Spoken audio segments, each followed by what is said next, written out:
आकाशवाणी मुंबई केंद्र. श्रोते हो, रान वाटेचा प्रवास डॉक्टर विनया जंगले यांची नेहा खरे यांनी घेतलेली मुलाखत आता आपण ऐकूया.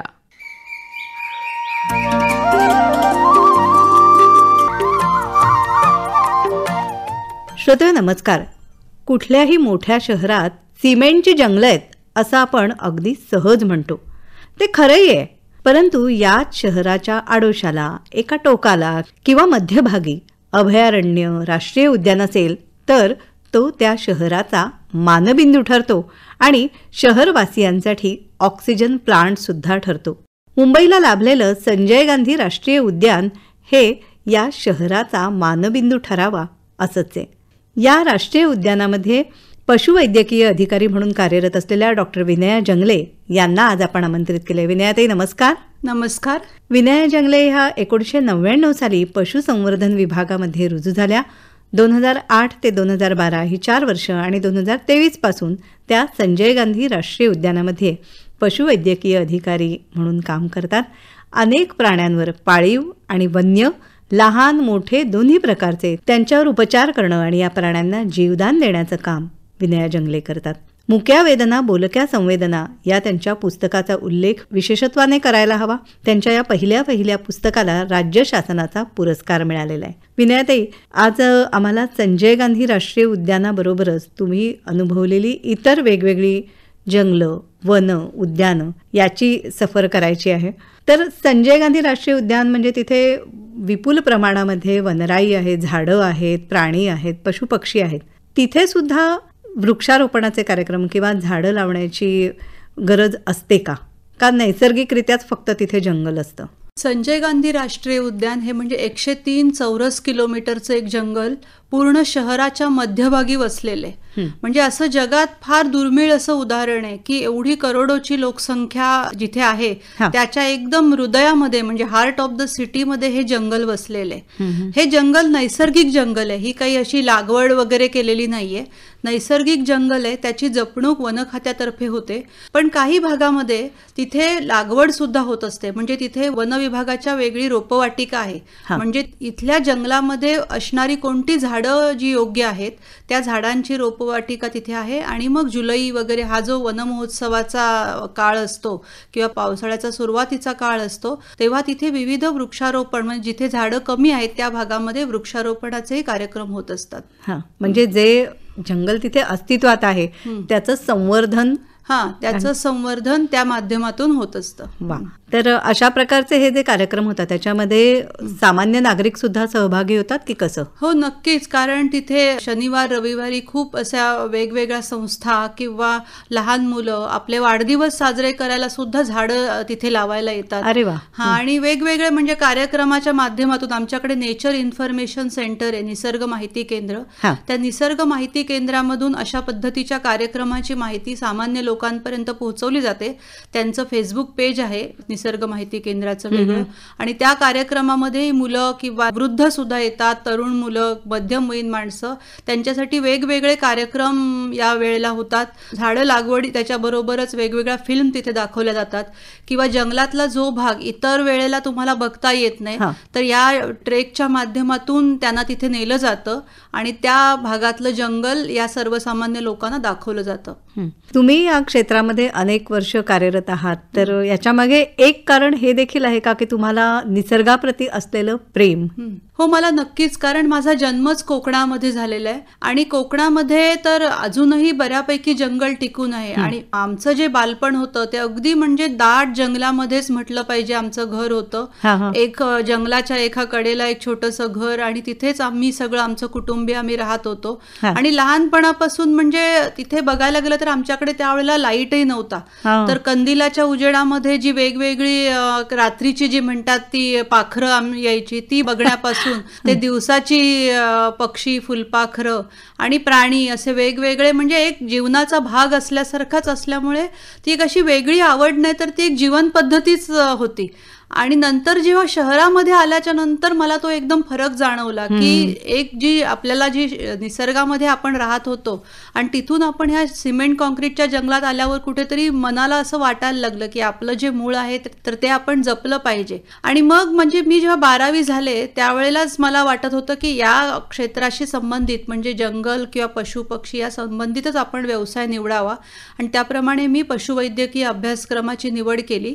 तिथे मी BVSCH झाले. त्यानंतर मी गुजरातमध्ये मास्टर्स केलं आणि मग मी अलिबागला पशुधन विकास अधिकारी म्हणून रुजू झाले. आणि अतिशय सुंदर ठिकाणी अलिबाग, तुम्हाला माहिती आहे, समुद्र किनारा. आणि तिथे माझ्या नोकरीची सुरुवात झाली आणि मग हळूहळू मग मी तिथून मुंबईला आले. गोरेगावला आरे कॉलनीमध्ये मी काही वर्ष काढली आणि नंतर मला असं वाटायला लागलं की पाळीव प्राण्यांच्या क्षेत्रात आपण खूप काम केलंय, तर आपण थोडंसं जंगली प्राण्यांच्या उपचाराकडे वळावं. आणि मग मी संजय गांधी राष्ट्रीय उद्यानामध्ये पशुवैद्यकीय अधिकारी या पदावर 2008 मध्ये आले. पाळीव प्राण्यांकडून वन्यजीवांवरती उपचार करणं या क्षेत्राकडे तुम्ही वळलात, हे निश्चितच आव्हानात्मक अधिक असं म्हणावं लागेल. आज आपण ज्या गप्पा मारणार आहोत त्या मुख्यतः तुम्ही अनुभवलेला निसर्ग, जो तुम्ही तुमच्या खरं तर पुस्तकातून लेखनातून वेळोवेळी मांडत असता, लिहित असता, तर त्याबद्दलच आम्हाला जाणून घ्यायचं. तुम्ही मगाशी उल्लेख केलात कोकणामध्ये तुमचं बालपण, तर तिथे समुद्र आणि जंगल ह्या दोन्हीचा अनुभव घेतला असेल, त्याविषयी थोडं सांगा ना. तुम्ही कोकणातल्या कोणत्या गावातून आलात? कोकणामध्ये मी खेड तालुक्यामध्ये, जिथे घनदाट जंगल आहे असा, म्हणजे रायगड जिल्ह्याला जो लागून पहिला जो रत्नागिरीतला तालुका खेड तालुका, आणि तिथेच माझा जन्म झाला. कोकणातलं निसर्ग सौंदर्य हे खूप वेगळं आहे. म्हणजे कसं आहे, तिथे तुम्ही बघितलं एक दाट जंगलाचा पट्टा आहे, तिथे समुद्र पण आहे, तर तिथे जांभ्या दगडाचं पठार पण आहे. म्हणजे अशी वेगवेगळी जे म्हणतात बायोडायव्हर्सिटी, ह्या बायोडायव्हर्सिटी त्या ठिकाणी आहेत. विविध प्रकारच्या देवराई तिथे आहेत, देवराईंचं जतन केलेले आहेत. तुम्हाला माहिती असेल दापोली तालुक्यामध्ये कुडावळे म्हणून जे गाव आहे, तर तिथे खूप मोठी अशी कित्येक म्हणजे शतकं जपलेली देवराई आहे. आणि तिथे आपले प्रसिद्ध लेखक जे दिलीप कुलकर्णी तुम्हाला माहिती असेल, तर ते देवराईच्या बाजूलाच तिथे राहतात. अशी भरपूर ठिकाणं. किंवा तुम्ही जर सडा म्हणालात, कोकणातला हा एक खूप वैशिष्ट्यपूर्ण असा जांभ्या दगडाचा सडा हा प्रकार आहे. आणि तिथली जी जैवविविधता ही पूर्णपणे वेगळी आहे. म्हणजे तुम्ही इतर ऋतूमध्ये, म्हणजे पावसाळा सोडून जेव्हा उन्हाळा किंवा हिवाळा या ऋतूमध्ये जर सड्यावर गेलात तर तुम्हाला एक भकास असं एक पठार जांभ्या दगडाचं दिसतं. बरोबर. पण त्याच ठिकाणी तुम्ही पावसाळ्यात गेलात तर एकदम सगळं चेंज झालेलं असतं. खूप अशी रंगीबेरंगी फुलं फुललेली असतात, रानफुलं बहरलेली असतात, वेगवेगळे बेडकांचे आवाज येतात, वेगवेगळे पक्षी तिथे, म्हणजे जे इतर ऋतूमध्ये दिसत नाहीत, स्थलांतरित पक्षी त्या ठिकाणी येतात. म्हणजे असं एक वेगळ्या पद्धतीची बायोडायव्हर्सिटी आहे. आणि ह्या सड्याचं आणखीन एक वैशिष्ट्य म्हणजे या सड्यावरती खूप बऱ्याच प्रमाणात कातळ शिल्प कोरलेली आहेत. आदिमानवानी त्या ठिकाणी, म्हणजे ती आदिमानवानी कोरली म्हणजे नेमका त्याचा काळही अजून निश्चित झालेला नाहीये. पण असे आमचं एक, म्हणजे माझं जे सासरचं गाव आहे बारसू म्हणून राजापूर तालुक्यातलं, तिथे तर अशी सड्यावर भरपूर कातळ शिल्प आहेत, अशी मोठी. म्हणजे एका सड्याला आमचे गावकरी तारवाचा माळ म्हणायचे. तर का म्हणायचे मला काही माहित नव्हतं. नंतर कळलं की तिथे एक जहाजाचं मोठं कातळ शिल्प आहे. म्हणजे ते एका बाजूनी बघितलं तर ते जहाज दिसतं आणि दुसऱ्या बाजूनी बघितलं तर वाघाच्या आकृती दिसतात आणि मध्ये माणूस ते कोरलेला आहे. म्हणजे असं एक वेगळ्या पद्धतीचं, म्हणजे तिथे इतिहासही आहे, इथे कला आहे, जैवविविधता आहे अशा. आणि दुसरं एक त्याचं आणि सड्याचं वैशिष्ट्य असतं की तो एक पोरस असतो, म्हणजे जांभा दगडाचा जसा स्पंज असतो तसा तो निसर्गातला एक स्पंज आहे. म्हणजे जेवढं पाणी पडतं ते शोषलं जातं. आणि मग त्या ठिकाणी म्हणजे त्या जांभ्या दगडाच्या खाली पाणी साठवण्याची केंद्र म्हटलं पाहिजे त्याला. आणि मग तिथे पाणी जमिनीमध्ये साठवलं जातं निसर्गतः. आणि मग आजूबाजूला ते तळी असतील, विहिरी असतील, अशा खूप मोठ्या भागाला तिथूनच पाण्याचा पुरवठा होत असतो. असा एक तो सड्याचा वेगळा भाग आहे. समुद्र किनाऱ्याच्या बाजूला तुम्ही जाल, म्हणजे समुद्र किनारा जिथे संपतो तर तुम्हाला मँग्रोव्ज दिसतील, ज्याला कांदळवन म्हणतात. तर ती एवढी म्हणजे त्याची एवढी विविधता आहे त्या मँग्रोव्हची.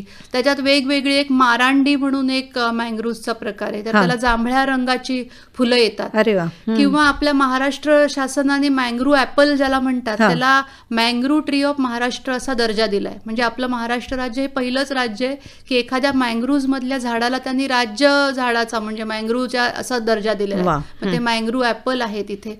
अशी खूप ठिकाणं आहेत. किंवा खेड तालुक्यामध्ये तुम्ही म्हणाल तर सोनगाव म्हणून ठिकाणे, तर त्या ठिकाणी एक कांदळ म्हणून जी प्रजाती आहे तर त्याचं ती कांदळवन आहे. अरे वा. आणि तिथून जर तुम्ही बोटीतून असा फेरफटका मारला तर मगरी वगैरे खूप मोठ्या प्रमाणात किंवा पाण्यातले पक्षी वेगवेगळे तर तिथून तुम्हाला दिसतात. दापोली तालुका गेला तर त्या दापोली तालुक्याला तर ते वरदानच आहे. खूप मोठ्या प्रमाणात समुद्र आहे, खाडी आहे आणि कांदळवन आहेत. तर हे जे निसर्गाला कोकणाने एक नैसर्गिक दृष्ट्या हा एक खूप मोठा ठेवा दिलाय. वेगवेगळ्या प्रकारची बायोडायव्हर्सिटी त्या ठिकाणी आणि प्रत्येक ऋतूतलं त्याचं सौंदर्य हे दिराळ आहे. आणखी तिथे एक वेगळे म्हणजे तुम्हाला जंगलामध्ये तुम्ही जाल ना म्हणजे डोंगरामध्ये गुहा दिसतात. ही एक गुहाचं हे आता एक नवीन हे सायन्स आपल्याकडे येते की गुहांमधली बायोडायव्हर्सिटी. कारण तिथे आपलं एक थोडं दुर्लक्ष झालंय. गुहांमध्ये वेगवेगळी वटवाघळं असतात आणि ते लोक काय करतात की वटवाघळं बघितलं की लोक घाबरतात. आणि मग तुम्हाला पन्हाळे काजी म्हणून तिथलं एक ठिकाण माहिती असेल तर तिथे अशी छोटी छोटी वटवाघळं होती पूर्वी. आणि म्हणजे मी 5-6 वर्षापूर्वी गेले होते तेव्हा. आणि नंतर आता मी जेव्हा आता गेल्या वर्षी गेले तर ते पूर्ण गुहा स्वच्छ केलेली. मग मी विचारले इतकी कुठे गेली वटवाघळं, ते पण आम्ही आता इथे स्वच्छता ठेवतो. म्हणजे एक लोक आपल्या दृष्टीने बघतात की स्वच्छता ठेवायची. पण वटवाघळं ही जी आहे त्यांना कीस्टोन स्पीसीज म्हणतात. म्हणजे निसर्गामध्ये जी खूप महत्वाचं काम करणारी स्पीसीज आहे ती. म्हणजे जर मोठी वटवाघळं म्हटलं तर ती फळांचा प्रसार करतात किंवा छोटी वटवाघळं म्हटलं तर ते कीटक वगैरे जे डासासारखे कीटक किंवा आणखीन छोटे कीटक भक्षी असतात त्या कीटकांचं प्रमाण मर्यादित ठेवतात. म्हणजे जर शेतीला हानिकारक कीटक असतील तर ते खातात.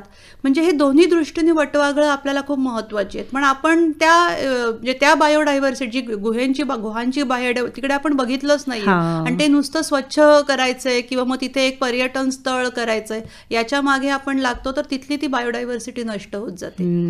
म्हणजे या सगळ्याचं भान येणं आवश्यक आहे किंवा याची माहिती फारशी लोकांना नसल्यामुळे या जैवविविधतेला कुठेतरी धोका पोचतो की काय असं काळजी करण्यासारखी गोष्ट आहे. म्हणजे जंगलाचं असं आहे की जंगलाचा तुम्ही कोणत्या दृष्टिकोनातून अभ्यास करता. जसं मी तुम्हाला गुहेचं सांगितलं. आता एक काही नवीन शास्त्रज्ञ असा अभ्यास म्हणजे तिथला आवाजाचं रेकॉर्डिंग करून ठेवतात. जंगलात जे वेगवेगळे आवाज असतात तर त्याचं रेकॉर्डिंग करतात. म्हणजे नुसतं ऐकण्यासाठी संगीत नाही तर त्या आवाजाचं नंतर प्रयोगशाळेत अनालिसिस केलं जातं आणि त्या आवाजावरून त्या जंगलाची बायोडायव्हर्सिटी काय असेल बरं. आणि मग नंतर काही वर्षांनी पुन्हा त्या आवाजाचं रेकॉर्डिंग करायचं. तेव्हाचा आवाज आणि आताचे आवाज यात काही फरक पडलाय का, काही आवाज वाढलेत का, काही आवाज लुप्त झालेत, अशावरून सुद्धा तिथल्या जैवविविधतेचं मापन केलं जातं. हे किती वेगळं आहे नाही का. म्हणजे त्याप्रमाणे तिथे कोणते पक्षी प्राणी असतील किंवा झाडं वनस्पती त्यांची सळसळ असेल काही प्रमाणात तर हे सगळं ध्वनिमुद्रण करून त्याचाही अभ्यास केला जातो. बरोबर. तर अशा तऱ्हेचं कोकणातलं भरपूर निसर्गाने समृद्ध असा कोकण परिसर जो आहे त्याची सैर तुम्ही आम्हाला घडवलीत. अलिबागमध्ये तुम्ही आलात तर अलिबाग आणि कोकण हे सुद्धा खूपसं साम्य असलेलं आहे. बरोबर. तर तिथे तुम्हाला वेगळा निसर्ग हा कशा तऱ्हेने आढळला त्याविषयी. माझं पहिलं पोस्टिंग अलिबागमध्ये झालं आणि तिथे समुद्र किनारा एवढा सुंदर म्हणजे सगळा अलिबाग तालुक्याला समुद्र किनाऱ्याचं वरदान लाभलेलं आहे. मुंबई पुण्याहून तर अगदी सर्रास पर्यटक मोठ्या प्रमाणात अलिबाग रायगड जिल्ह्याकडे जात असतात. आणि मी जेव्हा होते तेव्हा तिथे खूप वेगवेगळे पक्ष्यांचं प्रमाण खूप होतं. म्हणजे आता जे आपण म्हणतो की गिधाडं नष्ट झाली आहेत तर मी गावागावातून फिरायचे तर मी गिधाडांचे असे थवेच्या थवे तिथे त्यावेळेला पाहिलेले आहेत. आणि नंतरच्या काळात मग गिधाडं नष्ट होऊन आता पुन्हा तिथे संवर्धनाचे वेगवेगळे प्रकल्प तिथे राबवलेत आणि पुन्हा आता वाढलेले आहेत आता काही काळामध्ये रायगडमध्ये गिधाडं. पण म्हणजे अलिबागचा निसर्गामध्ये जी आता तुम्हाला माहितीये की त्या किहीमच्या किनाऱ्यावर जे बाया किंवा सुगरण पक्षी असतात तर आपल्या सलीम अलीनी सुद्धा सुगरण पक्ष्यांचा अभ्यास किहीमच्या किनाऱ्यावर केलेला आहे. आणि त्यांना तिथे कळलेलं आहे की घरटी जे बांधतात तर ती फिमेल बांधत नाही तर तो मेल बांधतो. हा. त्याच्या अगोदर नर पक्षी बांधतो. नर पक्षी बांधतो आणि तो फिमेलला दाखवतो आणि तिला जर ते घरटं पसंत पडलं हा. तर ती त्या पक्षाला पसंत करते आणि मग अच्छा. त्यांचं तिथे मिलन होऊन अंडी घालणं असं होतं. म्हणजे अशी खूप तिथे वेगवेगळं की तिथे खांदेरी उंदेरी म्हणून किल्ले आहेत हो, वेगळे वेगळे, किंवा फणसाडचं अभयारण्य एक सुंदर तिथे प्रसिद्ध आहे. आहे. तर तिथे त्यांनी वल्चरसाठी वल्चर रेस्टॉरंट बनवलेलं आहे. बर. आणि मग रेस्टॉरंट म्हणजे काय असतं की एका छोट्या भागावरती तिथे आणून गाई गुरं जर मेली त्या भागातली तर मग तिथे आणून गिधाडांसाठी तिथे टाकली जातात. बर. आणि मग गिधाडं तिथे त्यांना एकदा सवय लागली की तिथे जमिनीवर उतरतात आणि ते खातात. अच्छा. तर असे वेगवेगळे उपक्रम सुद्धा वन खात्यातर्फे सुद्धा संवर्धनासाठी तिकडे राबवले जातात. आणि बाकी नारळ पोफळीच्या बागा हे तर दोन्हीकडे आहेतच. सारखंच, हो, कोकणातही बरोबर. आणि रायगड जिल्ह्यातही पाहायला मिळतं. म्हणजे प्रत्येकाने आपल्या आगर असं तिकडे म्हटलं जातं, आपापला आगर किंवा वाडी जपलेली आहे, शेती आहे मोठ्या प्रमाणावर, तर तेही वैविध्य निसर्गाचं त्या ठिकाणी पाहायला. अलिबागचा पांढरा कांदा की ज्याला आता म्हणजे GI मानांकन पण मिळालेलं आहे आणि तो खूप प्रसिद्ध आणि औषधी पण आहे. तो फक्त अलिबाग तालुक्यातच त्याला गोडसर चव असतो आणि आपल्याला उष्णता वगैरे झाली तर त्याचा वापर केला जातो. कांद्याच्या माळा मुद्दाम वडखळ आणि तिकडनं आणल्या जातात. बरोबर. तर असं सगळं वैशिष्ट्य वैविध्य हे आपल्याकडे ठिकठिकाणी पाहायला मिळतं. तुम्ही सांगितलं त्याप्रमाणे निसर्गदृष्ट्या अत्यंत संपन्न समृद्ध असलेला असा कोकणातला परिसर किंवा रायगड जिल्ह्याचा परिसर. पुढे तुम्ही शहरामध्ये आलात, मुंबईमध्ये. तर मुंबईमध्ये आल्यानंतर निसर्गाच्या वाटेला तुम्हाला प्रत्यक्ष निसर्गात राहण्याची, तिथे काम करण्याची संधी मिळाली संजय गांधी राष्ट्रीय उद्यानामध्ये. तर या उद्यानाची वैशिष्ट्ये आम्हाला सांगा ना, तिथल्या जैवविविधतेची. उद्यानामध्ये खूप वेगळं म्हणजे कसं, जसं मी तुम्हाला मगाशी सांगितलं की शहराच्या ते मध्यभागी वसलेलं आहे आणि ह्याचं वैशिष्ट्य म्हणजे पूर्वी इथे पट्टेरी वाघ पण होते, बाकी इतर प्राणी पण होते, पण काळाच्या ओघात पट्टेरी वाघ नाहीसे झाले. पण एवढं असूनही बिबटे मात्र इथे टिकून आहेत. मुंबईचे बिबटे हे खूप प्रसिद्ध आहेत आणि एवढं म्हणजे करोडोची लोकसंख्या, पण तिथे 50 बिबटे आज तिथल्या जंगलात आहेत. हे तिथलं एक खूप मोठं वैशिष्ट्य आहे. आणि तेवढं असून सुद्धा म्हणजे मानव आणि बिबट्या यांचा जो संघर्ष बाहेरच्या राज्यात किंवा आपल्याला दिसतो तर तेवढ्या प्रमाणात मुंबईमध्ये आता होत नाही.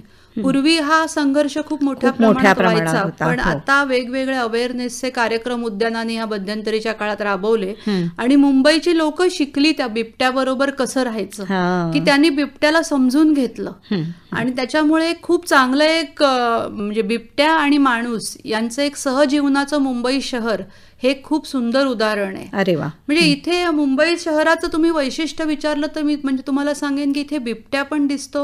इथे तुम्ही मलबार हिलच्या बाजूला गेला तर मोर पण मोठ्या प्रमाणात राजभवन मध्ये तुम्हाला दिसतात. इथे फ्लेमिंगो पण येतात. म्हणजे आता नवी मुंबई वगैरे तिथे स्थलांतर करतात आणि फ्लेमिंगो येतात आणि आता ते पुन्हा जातात आणि थंडीमध्ये इकडे येतात. म्हणजे ह्या शहराचं हे एक असं खूप मोठं वैशिष्ट्य आहे. इथे मँग्रोव्ज पण आहेत. गोदरेजचं विक्रोळीचं आपण जे म्हणतो ते खूप मोठं त्यांनी मँग्रोव्ज तिथे जपलेलं आहे. म्हणजे ही जे गोदरेजचं मँग्रोव्ज आणि संजय गांधी राष्ट्रीय उद्यान ही मुंबई शहराची 2 फुफ्फुस आहेत वेगवेगळी. वा. वन विभागामध्ये किंवा या जंगल क्षेत्रामध्ये काम करत असताना जंगल जपणारी अशी काही माणसं भेटली असतील, त्यांच्याविषयी सांगाल का? हो, अशी वेगवेगळ्या तुम्ही जेव्हा जंगलामध्ये जाता तेव्हा अशी खूप माणसं भेटतात. रत्नागिरी जिल्ह्यामध्ये गुहागर म्हणून जे गाव आहे तिथे शिरवली म्हणून एक गाव आहे तिथे, तर गुहागरच्या बाजूला, तर तिथे नंदू तांबे म्हणून एक मुलगा आहे. तर तो मुलगानी त्याला जे परंपरागत जी जमीन त्याला मिळाली होती तर ती जमीन त्यांनी जमिनीवर नैसर्गिक जंगल उभं केलंय. अच्छा. आणि तिथे त्या नैसर्गिक जंगलामध्ये त्यांनी वेगवेगळ्या मग लोकांना तो तिथे येतात त्याच्याकडे. तिथे ओरिएंटल ड्वार्फ किंगफिशर ODF म्हणून खंड्या पक्षी, छोटा तो खंड्या, पण तो खंड्या हा आपला नेहमीचा खंड्या नाही, तो तिबोटी खंड्या म्हणतात. तर तो खंड्या त्याच्या जंगलामध्ये सापडतो. तर तिथे त्यांनी त्या लोकांसाठी वेगवेगळे असे कॉटेजेस उभारलेत आणि फक्त जंगल पर्यटन तो लोकांना घडवतो आणि ते त्याच्या परंपरागत जी वडिलोपार्जित जागा त्याला मिळाली तिथेच, आणि ते अभयारण्यासारखीच ती जागा आहे. म्हणजे वेगवेगळ्या युनिव्हर्सिटीने त्याच्या जंगलाला एक चांगल्या कोयनाच्या अभयारण्याच्या सारखा एक दर्जा दिलेला आहे. म्हणजे एवढी जैवविविधता आहे. म्हणजे बाहेर कुठे तो नोकरीला वगैरे गेला नाही आणि आपलं जंगल तिथे जपून त्यांनी एक उदाहरण लोकांसमोर उभं केले. वा. एकूण कृषी पर्यटन असेल किंवा वनपर्यटन हा एक आपल्याकडे नवा आयाम जोडला गेलाय आणि पुन्हा एकदा लोकांना निसर्गाच्या सान्निध्यात आणण्याचा एक मोठी संधी एक म्हणू आपण ह्याला, नाही का? तर अशी आणखी काही उदाहरणं? रायगडमध्ये जे गिधाडांचं संवर्धन आहे तर सीस्केप संस्थेतर्फे तिथे चांगलं होतं आणि तो प्रेमसागर मिस्त्री म्हणून एक तरुण आहे आणि त्यांनी म्हणजे एवढी कमी गिधाडं शिल्लक असताना त्यांनी जे मी तुम्हाला मगाशी सांगितलं की वल्चर रेस्टॉरंटची कल्पना तिथे स्वतःच्या त्या संस्थेने राबवली तिथे वन खात्याच्या सहयोगाने.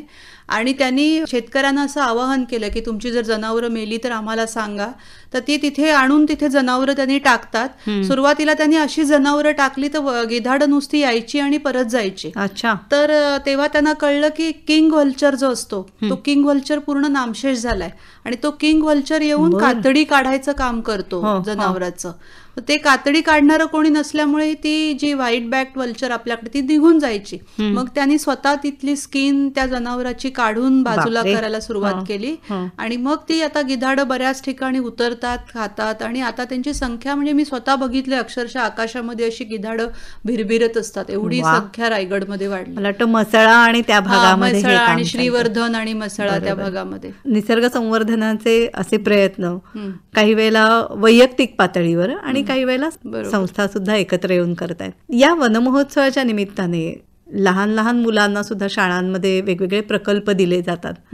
तर हे सुद्धा किती आवश्यक आहे? नक्कीच लहान मुलांवरती तर हे संस्कार होणं खूप गरजेचं आहे.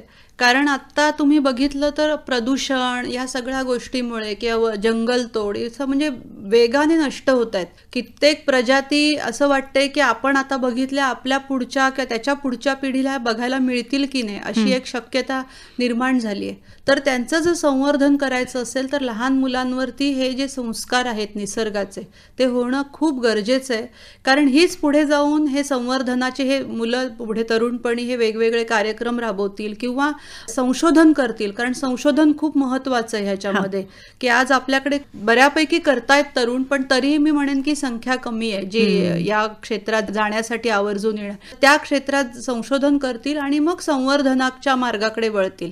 कारण आपल्याला बघा आपल्याकडे पूर्वी चित्ता होता तो चित्ता नष्ट झाला. म्हणजे एवढे चित्ते होते की अक्षरशः शिकारी करून करून पूर्वी नष्ट झाले.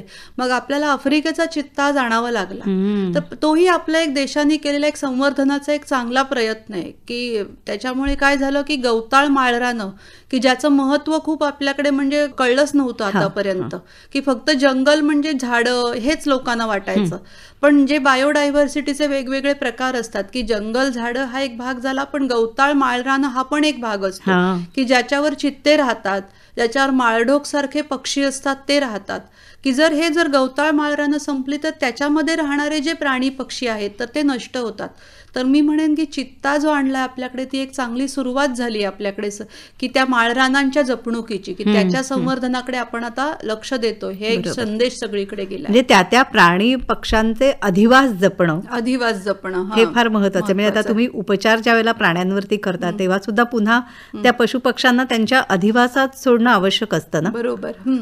अधिवासात म्हणजे कसं आहे लोकांना काय वाटतं की म्हणजे आता मी आपण बघतो असे रील्स लोक दाखवतात की मी असे लव्ह बर्ड्स विकत घेतले आणि आकाशात सोडले आणि वाटतं आम्ही म्हणजे निसर्गाचं आम्ही संवर्धन केलं. पण तसं नाहीये. लव्ह बर्ड्स हे आहेत हे पाळीव पक्षी आहेत. ते तुम्ही बाहेर सोडले तर ते जगणारच नाहीत आपल्याकडे. तिथे कावळे किंवा येऊन त्यांना ते टोचा मारून त्यांना मारून टाकणार. पण जे संवर्धन म्हणजे आता तुम्हाला सांगितलं की लोक घरी कासवं पाळतात तर ते चुकीचं आहे. स्टारबॅक टॉर्टॉइज ते पाळीव नाहीये. स्टारबॅक टॉर्टॉइज लवबर्ड हा पाळीव पक्षी आहे. पण हे जर तुम्ही टॉर्टॉइज घरी पाळले तर जंगलातले त्यांची संख्या आपोआप कमी होत राहणार आणि ते मग आमच्याकडे मग काही केसमध्ये अडकलेले मग लोक आमचे फॉरेस्टचे लोक येऊन ते जप्त करतात आणि मग नॅशनल पार्कमध्ये आणून देतात. पण ते आमच्याकडे आम्ही ठेवतो. आम्ही सुद्धा इथे ते सोडू शकत नाही कारण त्यांचा संजय गांधी नॅशनल पार्क हा अधिवास नाहीये. मग त्यांना आम्हाला पॉइंट कॅलिमर सँक्च्युरी चेन्नईला जी आहे तर तिथेही निसर्गता सापडतात ती, तर अच्छा. तिथेच नेऊन आपल्याला सोडावं लागतं. म्हणजे जिथे त्यांचा अधिवास आहे तर तिथेच त्या प्राणी पक्षाला ठेवलं म्हणजे एक असं आपल्याला वाटतं की आम्ही इथे पकडला आणि जंगलात सोडला म्हणजे त्याचं संवर्धन झालं, तर असं नाहीये. तर त्याच्या अधिवासामध्ये तो प्राणी पक्षी गेला पाहिजे, हे महत्वाचं. किंवा आपण त्याला आपल्या घरामध्ये बाळगलं म्हणजे भूतदया नाही होत नाही ती. नाही ही भूतदया होत नाही. हा. आणि त्या अधिवासामध्ये त्या प्राण्याचा विकास, त्याची वाढ ही बरोबर. होणार असते. संजय गांधी राष्ट्रीय उद्यानामध्ये जसं तुम्ही काम केलंय त्याप्रमाणे तुम्ही शिक्षण घेत असताना मला वाटतं आरे कॉलनीचा जो परिसर आहे तर तिथल्या जंगलाचा अनुभव घेतलेला आहे. तर तिथे आढळणाऱ्या काही वेगळ्या वनस्पती किंवा काही फक्त पावसाळ्यात उगवणाऱ्या असतील किंवा काही वर्षांनी उगवणाऱ्या अशा काही वैशिष्ट्यपूर्ण वनस्पतींविषयी सांगाल का? हो, आपल्या इकडच्या जंगलामध्ये जी कारवी सापडते ती दर 6 वर्षांनी फुलते. बर. हा, आणि 6 वर्षांनी ती निळ्या रंगाची फुलं अशी येतात की ती अक्षरशः म्हणजे पूर्ण डोंगरच्या डोंगर बघितला तर कधी कधी निळा होऊन जातो. किंवा तुलसी तलाव जो आहे संजय गांधी राष्ट्रीय उद्यानातला, तर त्याच्या बाजूची जी जागा आहे तिथे कारवीचं खूप मोठं जंगल आहे, तर ती पूर्ण निळ्या जांभळ्या फुलांनी भरून जाते. आरे कॉलनीत काही ठिकाण आहेत किंवा वेगवेगळं तुम्ही म्हणालात तर एक तुम्हाला छोटं उदाहरण देईल. आरे कॉलनीमध्ये एक ट्रॅप डोअर स्पायडर असतो की जो जमिनीच्या खाली राहतो आणि एक छोटंसं बीळ करून राहतो आणि त्या बिळाला असं एक म्हणजे आपलं जे 25 पैशाचं नाणं असतं त्या नाण्याच्या एवढं असं दरवाजा केलेला असतो. बर. आणि तो दरवाजा उघडून तो स्पायडर बाहेर येतो आणि मग त्याचं काही फुलपाखरू किंवा हे त्यांचं भक्ष्य आहे तो खातो. पण जेव्हा आपलं विकासाच्या प्रक्रियेमध्ये आपलं जेव्हा तिथे इमारत वगैरे बांधली जातात तेव्हा मग हे छोटे छोटे प्राणी पक्षी किंवा ही कारवीसारखी झुडपं ही नष्ट होत जातात. हा ट्रॅपडोर स्पायडर आधी आपल्याकडे 100 वर्षापूर्वी होता. मध्यंतरीच्या काळात त्याचं कुठेही संशोधन झालं नाही आणि 100 वर्षानंतर काही संशोधकांना आरे कॉलनीमध्ये तो ट्रॅपडोर स्पायडर सापडला. अरे वा. हा, आणि मग त्यांनी पुन्हा नॅशनल पार्कमध्ये शोध घेतला तर तिथे सापडला तो. तर हे एवढी खूप वेगळी आपली ही बायोडायव्हर्सिटी आणि मुख्य म्हणजे ही आपली जंगलं म्हणजे सिंगापूर सारखी वगैरे जंगलं नाहीत की कृत्रिम लावलेली जंगलं नाही. ही आपली नैसर्गिक ठेवा आहे. तो जर आपण नष्ट केला तर आपल्यासारखे करंटे आपणच म्हटलं पाहिजे. तर तो आपण ठेवा जपणं आपलं खूप कर्तव्य आहे आपल्या पुढच्या पिढीसाठी. खरंय. जंगलामध्ये वैशिष्ट्यपूर्ण वेगवेगळी झाडं जशी आढळतात आणि एक जैवसाखळी असते ती की पशुपक्षी, झाडं हे सगळंच आणि माणूस हे सगळे एकाच जैवसाखळीचा भाग आहेत आणि त्यामुळे सहअस्तित्व एकमेकांचं लक्षात घेऊन ही वाढ सगळ्यांची होणार असते. जंगलातला आणखीन एक महत्वाचा भाग म्हणजे रानमेवा. मग अगदी करवंद असतील, जांभळं असतील, ही आता पावसाळ्याच्या दिवसामध्ये यातली काही फळं, अळू सुद्धा हल्ली दिसत आहेत, शहरात विकायला आणतात. असा रानमेवा कोणकोणत्या प्रकारचा कुठे कुठे पाहायला आणि चाखायला मिळतो?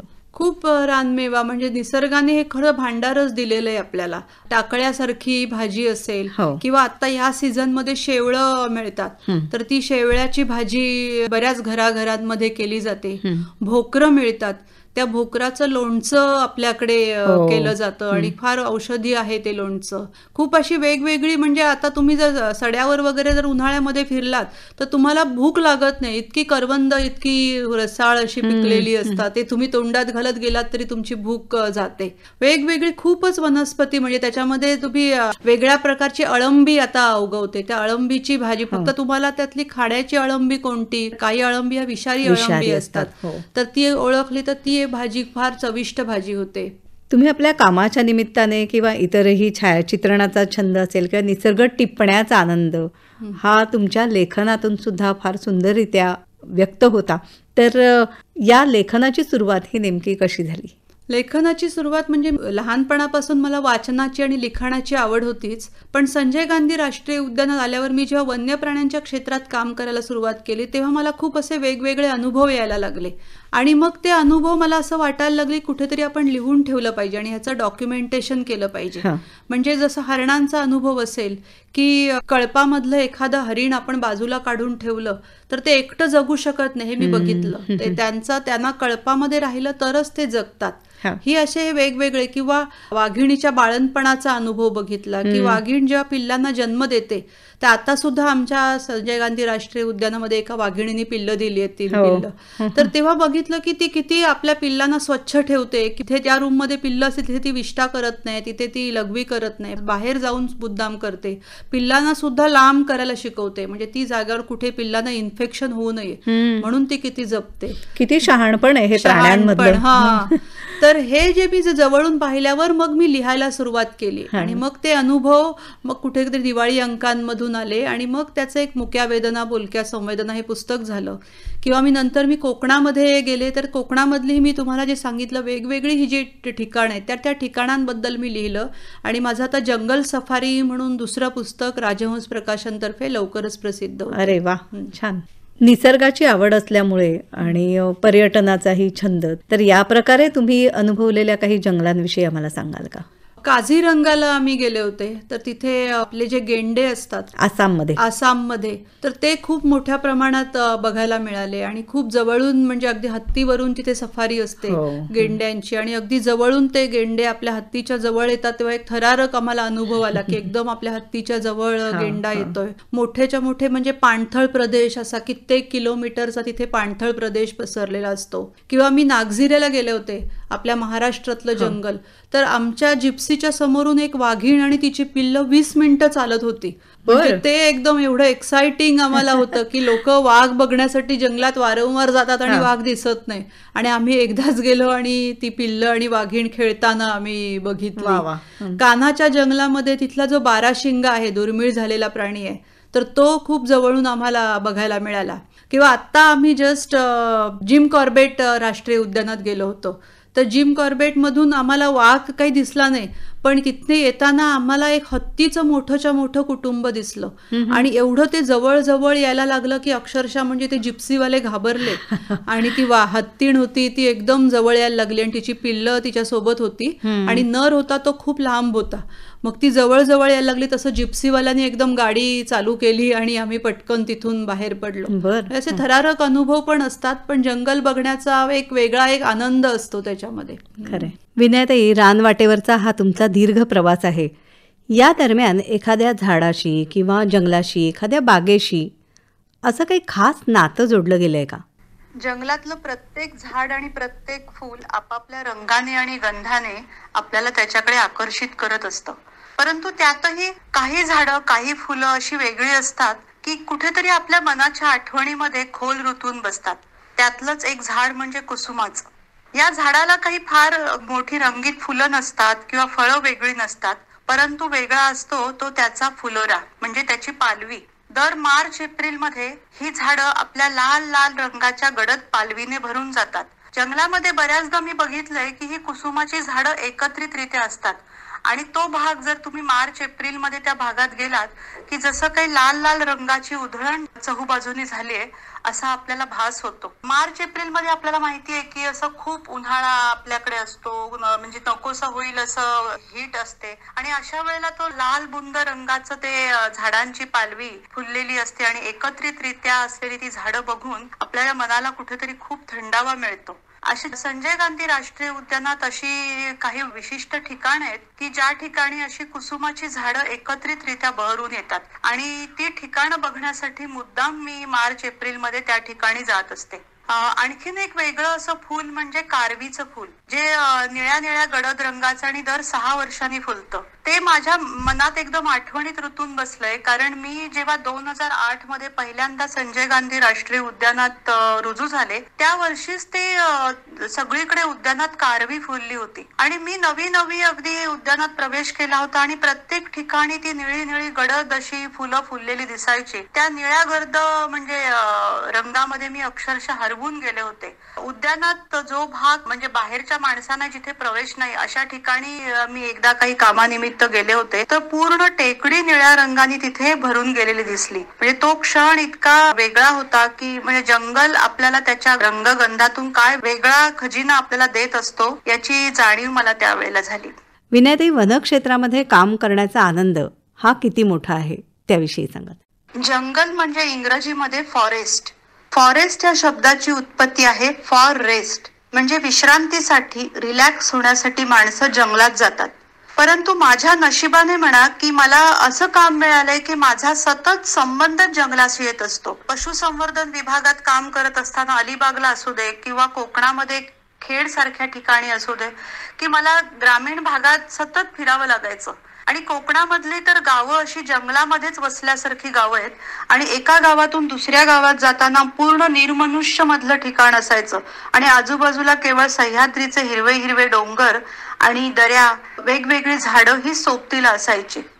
संजय गांधी राष्ट्रीय उद्यानात आल्यावर माझं ऑफिसच त्या जंगलामध्ये वसलेलं आहे. म्हणजे रोज मी शहरात राहते पण बसायला मात्र जंगलात जाते, काम करण्यासाठी जंगलात जाते. कधी कधी आपल्याला असा खूप अहंकार येतो की मला आता ह्याची खूप माहिती झाली, मला आता ह्या झाडांची माहिती झाली. परंतु दुसऱ्या दिवशीच असं एखादं झाड आपल्या समोर उभं राहतं, त्याची फुलं बघून, त्याची फळं पानं बघून आपल्याला कळतं अरे हे झाड तर मला माहितीच नाहीये. मग पुन्हा त्याची शोधाशोध करून गुगलवर शोधावं लागतं आणि त्यातून त्याचं नाव कळतं, त्याचं शास्त्रीय नाव कळतं आणि मग लक्षात येतं की आपण या निसर्गाच्या पुढे किती लहान आहोत. म्हणजे आपला अहंकार कमी करण्याचं आणि आपल्याला नम्र करण्याचं काम हा निसर्ग नेहमीच करत असतो.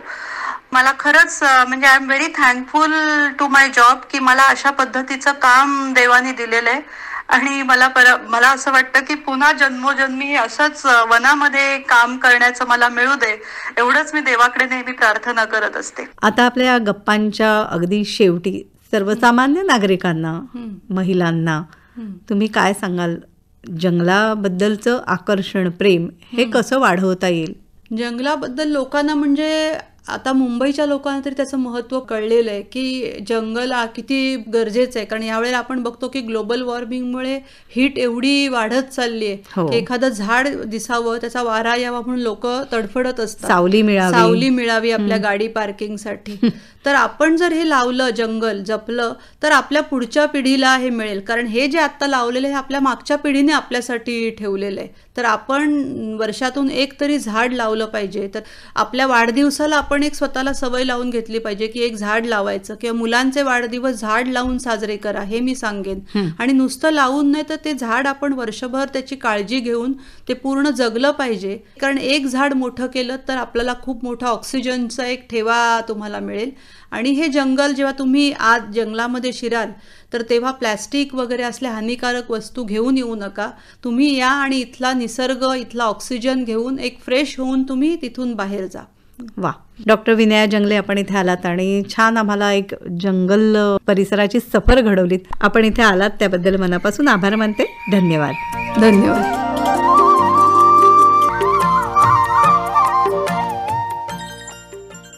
श्रोतेहो, आत्ताच आपण ऐकत होतात रान वाटेचा प्रवास. डॉक्टर विनया जंगले यांची नेहा खरे यांनी घेतलेली मुलाखत. ही आकाशवाणीच्या मुंबई केंद्राची निर्मिती होती.